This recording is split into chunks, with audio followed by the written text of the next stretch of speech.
Il quadro d'insieme è quello di una regione che continua a invecchiare e a fare pochi figli, tanto che si stima che nei prossimi 10 anni ci saranno 232 ultra 65enni ogni 100 ragazzi sotto i 14 anni. Una regione dove oltre il 65% dei pensionati è costretto a vivere con meno di 1.000 euro lordi all'anno. Il secondo report socio-economico dello SPI-CGIL parte da qui, analizzando il triennio che va dal 2016 al 2018, periodo nel quale c'è stato il blocco dei tributi locali, focalizzandosi sul comportamento dei comuni sia sotto l'aspetto tributario che dei servizi offerti.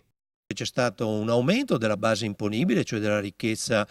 prodotta in Veneto, oltre che nel nostro paese. Questo ha dato l'opportunità ai comuni di avere qualche risorsa in più nelle proprie casse comunali, pur mantenendo le stesse aliquote per via per l'appunto del blocco.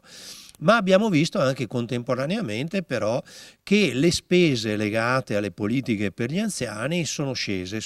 in maniera anche significativa. L'appello di una maggiore attenzione a queste necessità è rivolto ai comuni proprio in questo periodo che li vede impegnati nei bilanci di previsione, ma un appello è anche alla Regione per quanto riguarda l'addizionale IRPEF. Servirebbe fare come fanno tante altre regioni, Lombardia, Piemonte, Emilia, eccetera, cioè creare una progressività dell'addizionale, e se mettiamo un'esenzione a 15.000 e portiamo invece l'aliquota sui redditi alti un po' più alta, potrebbe la regione avere un incasso maggiore di circa 250 milioni di euro all'anno, e potrebbe, come dire, ripartirle per gli impegnativi di residenzialità, per le politiche sociali sui territori, e quindi aiutando i comuni, come dire, a non sacrificare le politiche per gli anziani.